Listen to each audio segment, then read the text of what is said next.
Oh, snaps. I better turn that down. Chili Peppers might file a lawsuit. Or the UMD or whatever the hell that is. They might think I'm, I might have to copyright some shit. What's up, Nitro Nation? Muggy Maniac in the Nitro Cave. Zah! That was the first one. Zah! That was the second. Zah! That was the third. So, the Muggy Maniac has finally finished breaking in the 3 Italians that I started with that are modified by Rick at R&B Mods. By the way, let's give some shout outs. Give credit due where credit's due. First of all, Rick, shout out to you. R&B Mods kicks ass. That's my motor builder and the only person that will be building my motors. I don't know about you guys, but I have 3 motors that have been modified recently by Rick at R&B that I had just finished, as you guys know, breaking in. And even when you break in motors, nitro motors, what does break in really mean? It's broken in. So what? Does that mean that that's it? It's as fast as it's going to go? Is that the most, torque it's going to have, or most top end? Or man, this is where it just begins. That's why if you're going to get into 8th scale nitro and you don't have patience and you can't wait and you're that type of person that wants it now, then just stop where you're at, sell whatever shit you got so far, and go do your work, because it doesn't work that way. Nitro takes time, especially when you get to my level or to some of these guys' levels. Other shout out to John Podagel, brother from another mother, my Nitro brother, always, looking out for me, kind of, mentoring me, tutoring me through my, my next level of mods, since he has been there, done that, more experience than I have. But I'm ready to take it, to different levels. Obviously, he's very involved in 5th scale and drag racing, and he's got so many platforms. Hopefully he can, find time for nitro. I know it's kind of tough, and I know that 5th scale, from what I hear from other guys that I know that do 5th scale, it takes a lot of time. It's very hard to try to do 5th scale and 8th scale. Haven't seen it done yet. Haven't seen anybody that has been able to juggle and give the 5th scale guys the tutoring and the knowledge and the show and tell part of, what YouTube is, of 5th scale, and do the same 8th scale nitro. I haven't seen it. I'm not even going to attempt it. I'm far from even getting into 5th scale. I've got so much to do. I'm getting, at the next level, but there's more levels for me to go, more platforms for me to build. I'm not going to be the guy that accumulates, 20 different vehicles. I'm already up to 4. I probably may grab another 1 or 2, and then I'm going to hit the brakes and just concentrate on these, 6 vehicles. Actually, 4 is plenty for me right now, although I want 1 more buggy to kind of balance it out. I've got 2 sick-ass truggies, as you guys know. My MBX7 Mugen. Sick. Love this thing. Race kit. And I have my Techno NT 48.3. Another sick-ass truggy. I love both of these vehicles. I don't plan on getting any other truggies. I think these are probably the creme de la creme. I'm not just saying that because I have them. I'm just going by, these are platforms that are on the circuit that are winning, that I know from running them, that are durable, very easy to work on, easy to drive. Just because I've been doing this 3 years doesn't mean I'm some seasoned veteran. I'm still a rookie in in my mind. So these vehicles that I have, I chose them because not only because of their proven record and their background, like they say, like human beings, everybody has a rap sheet. Everybody has, you kind of do a background check. If you're going to get into nitro and you're going to get in, whatever vehicle you might choose, do a background check. Do your homework, people. Check it out. Check the history out. Go by facts. That's what I did. That's why I got these two vehicles. That's why I got a Mugen. And that's why I got a Techno. I just talked to Adam, and he knows plenty about these. Brian Letts helped him, get to where he's at, finally. Had his best year ever running Techno, and he's been doing it for a long time. Probably as long as Adam has. So anyway, enough about my preferences and so forth. What I wanted to talk about really is Italians versus, Asians as far as motors. Now I will tell you, and this is not just for me, this is talking to Rick. Rick will tell you himself at R&B. The Italian motors, these things are not broken in until you got at least 2 gallons of fuel through them. So being that I've got a gallon and maybe not even, I don't even think, I've not even got a gallon. What are you talking about? I've probably got not even a half gallon of fuel through this one here, the Pico, 28 7-port, modified by Rick at R&B.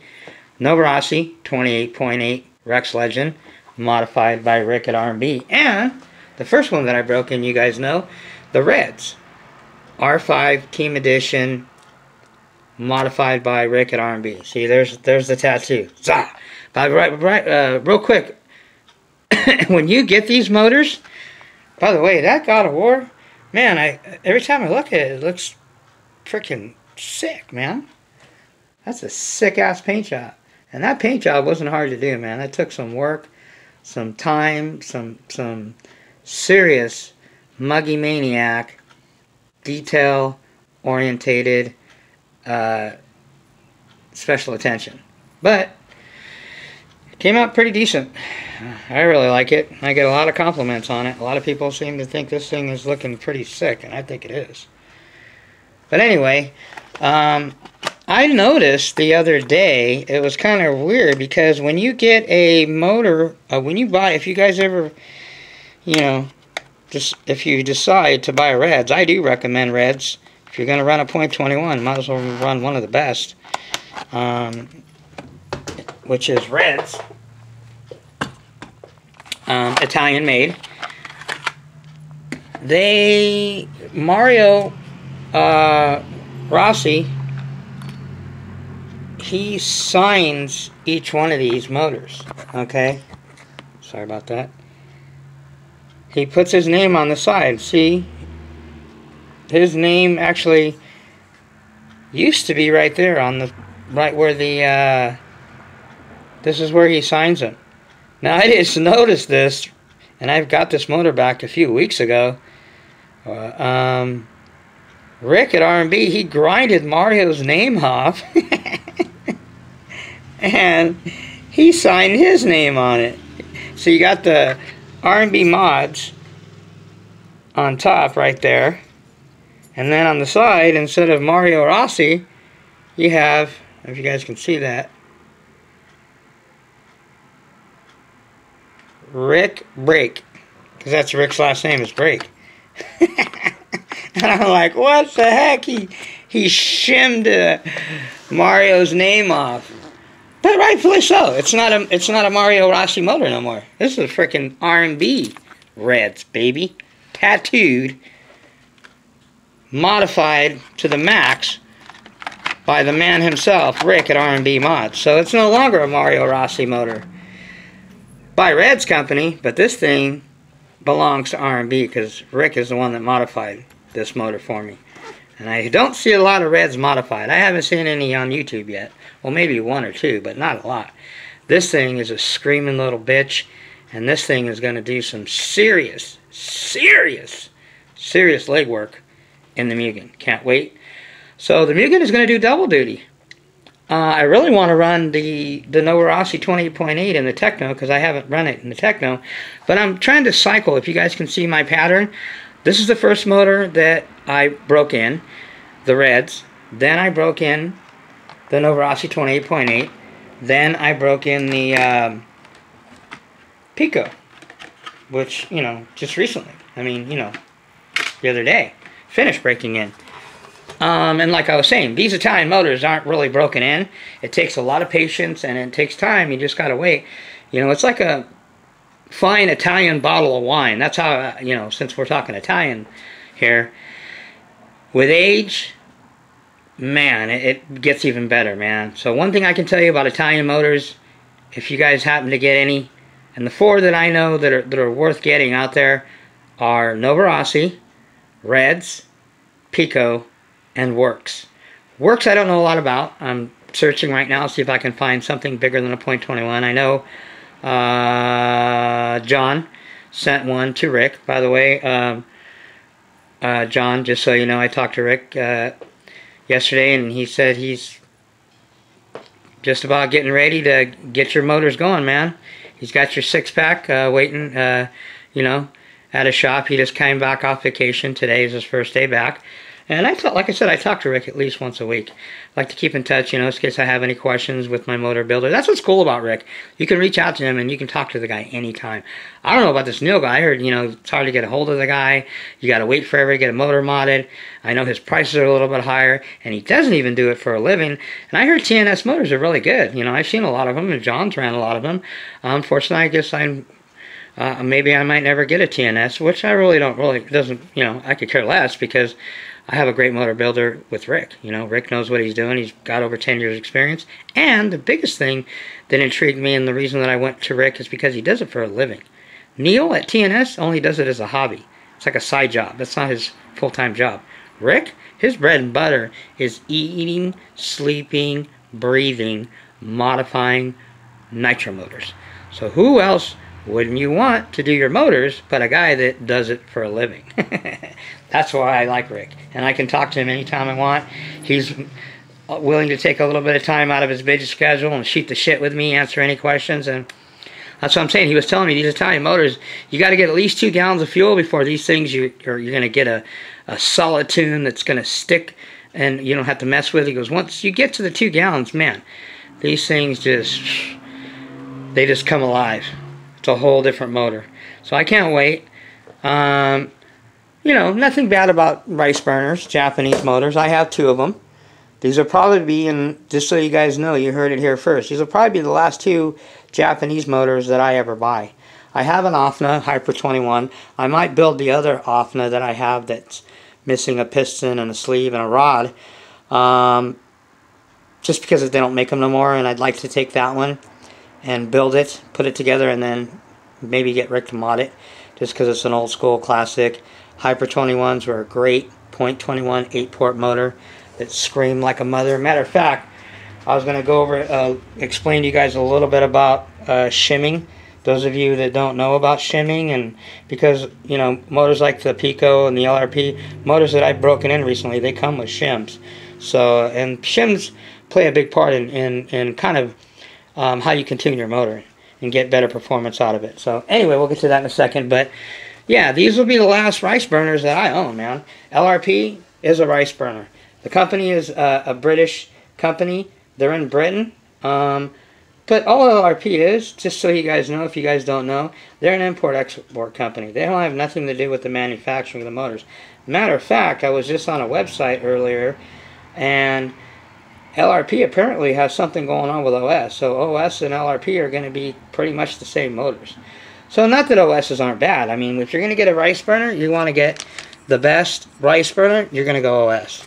Ask Adam Drake, ask Ty Tessman. These are pros that race them and that know a lot about them, and they win with them. But that's racing. Racing is a different thing. I mean, those guys can blow up a motor and pull another one out of the box and slap it in their vehicle. You know, a $500 motor at that. I don't know about you, but I don't have that kind of money to just throw away like that.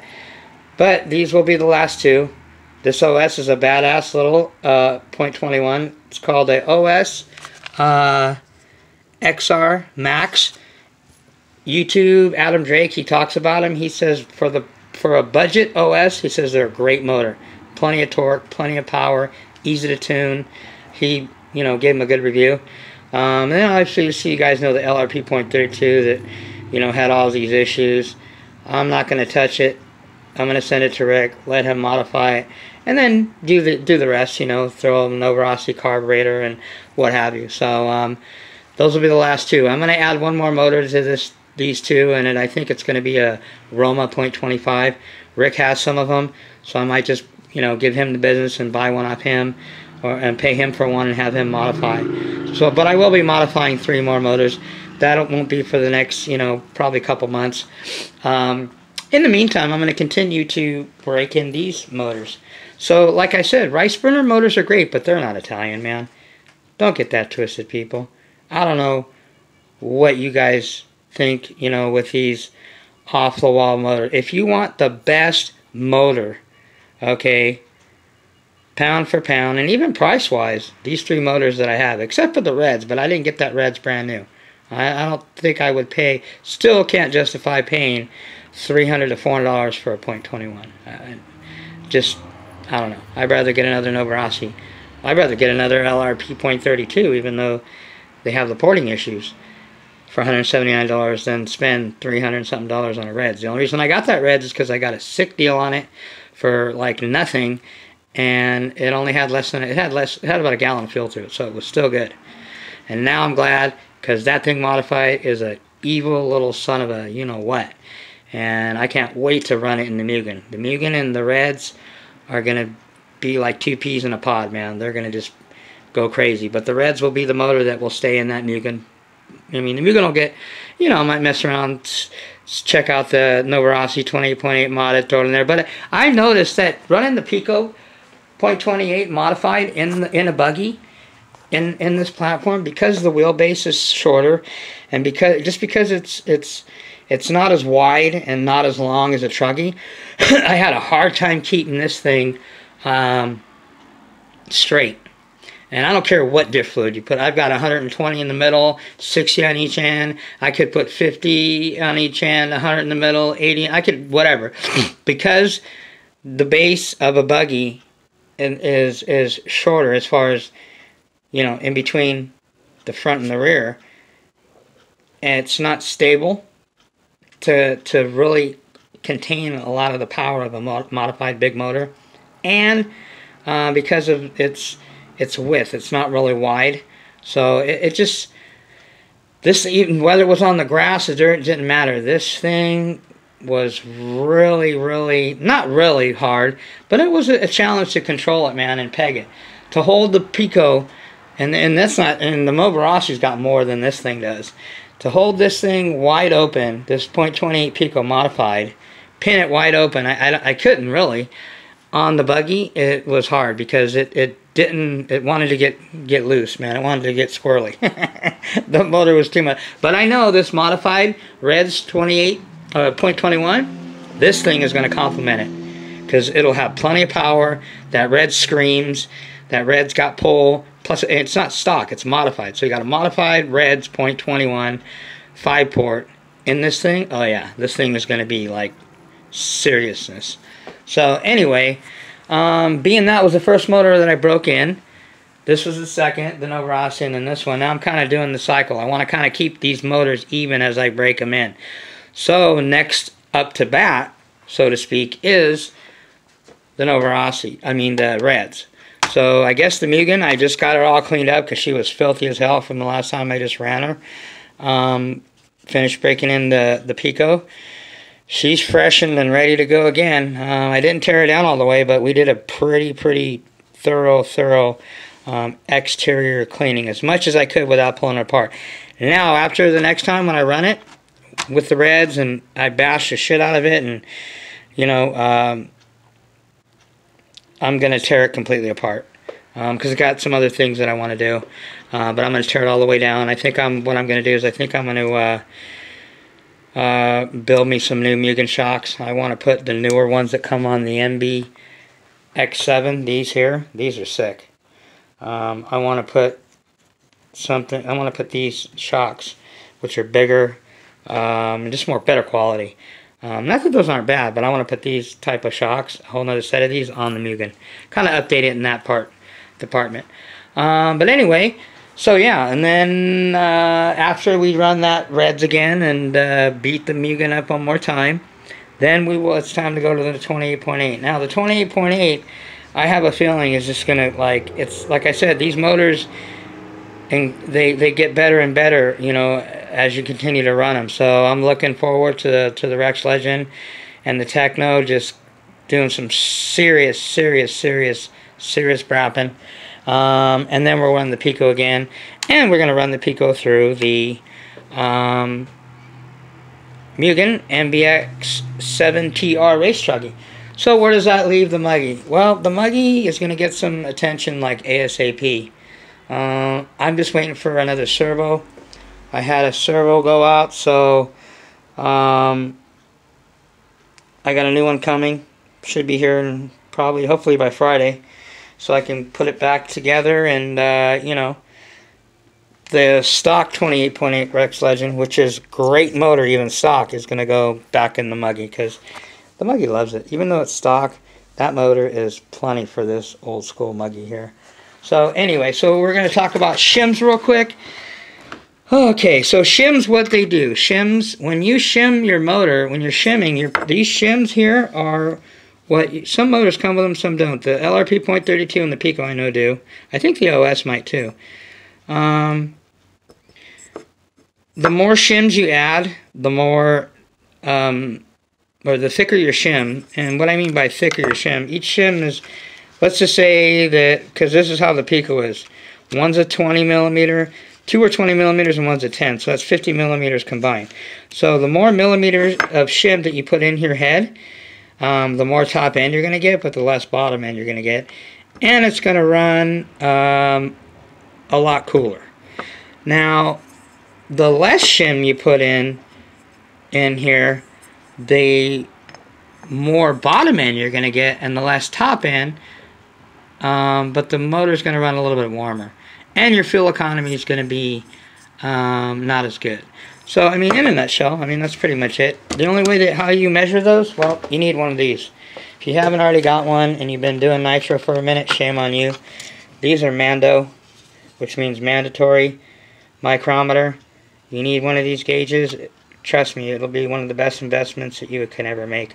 Harbor Freight, 20 bucks. I think I got this one. They had some special half price, 10 bucks. I need to get me another one. I want to buy another one.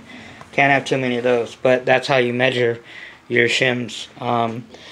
So yeah, so I mean, if you don't have any experience in pulling your motor, don't bother. If you're a newbie, disregard everything I just said the last 10 seconds or a minute, 2 minutes, whatever.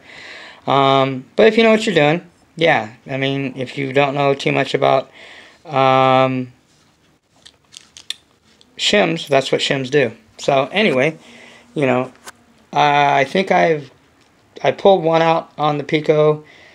Didn't really care for it. Put it back in, so I'm gonna just run the 3 shims that are in the Pico. So, but the Mugen, like I said, is on deck, ready to rock and roll again. I just got to decide what pipe I'm gonna run, and I think I'm gonna run. I really like this Pico pipe, man. Very good bottom end and very good mid and top end. This pipe is kind of all around, man. It has great bottom, good mid, and it has good top. So it's a good solid pipe. I love that Pico. A quick tip, just so you guys, you know, share a couple things that might help you out. Now, I know at one time or another somebody has lost the cap that goes on the end of your fuel ball. And when you lose your cap, that sucks, because your fuel's going to spill out, and at $40 a gallon, you might not, you know, you might want to, you know, watch every drop like I do. So, what you do is you take a zip tie, just like this, pull it all the way through, leave a small loop. Then what you're going to do is you're going to take the cap off of the bottle, get some kind of a glue, whatever. I use medium dynamite tire glue. Okay. Dab a little bit on the end. Probably want to put it with the loop facing this way, so you want to put it right on here. Dab it on the end, put it on the end of the cap for a few seconds until it will stay, and then just leave it and let it dry. And when you're done, voila, that's what you got. This slides right over the top here like this. That's why you don't want to tighten it too much. And that way you don't lose your cap. And the cool thing about doing it like this is you can also pull it down, kind of snug it. You can tighten up the zip tie, and that way your cap isn't going nowhere. So another thing too, what did I do with those? When you get Losi shock oil like this, they come, when you open them up, with these little blue stoppers on the inside. Don't throw these away. These work great for when you want to seal your carburetor, or you want to seal the back of your exhaust port when you're cleaning your motor, you know, or taking, you know, when you take your air filter off, you know, because you don't want shit falling in there. The last thing you need to do is have anything fall inside of your port, and your motor's, you know, history. So that's about all I got, man. That's all I wanted to share with you guys. So yeah, I give the Japanese all credit where credit is due. When it comes to platforms, obviously Mugen, Tekno,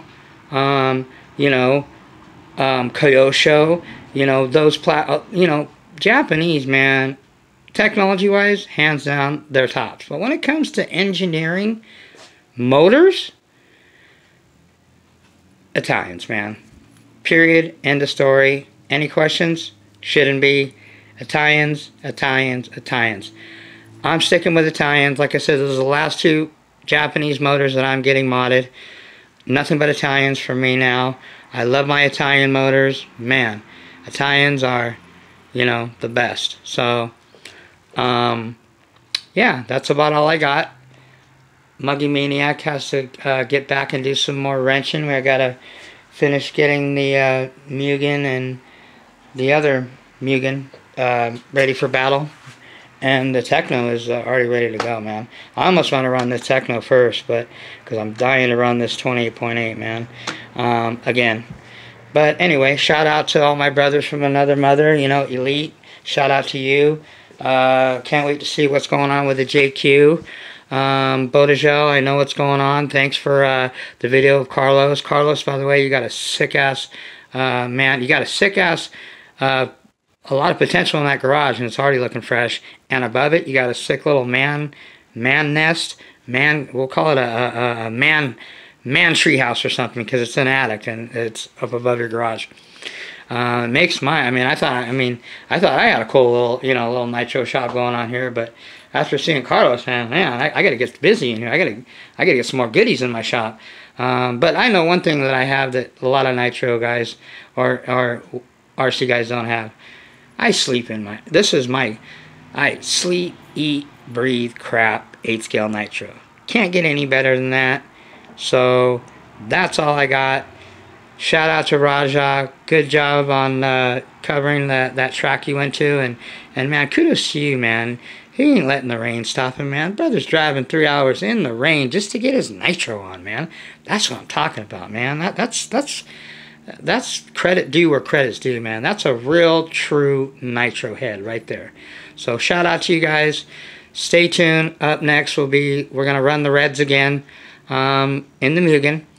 And we're going to continue to break in these motors and just be patient, and you'll see how these motors keep developing over time. You got to be patient with nitro motors, especially Italians. I don't want to rush these things. I want them to be around for a while, and I want to get the most out of them and just have zero issues. So remember, people, if you're not running your shit, set your piston bottom dead center, okay? Peace out.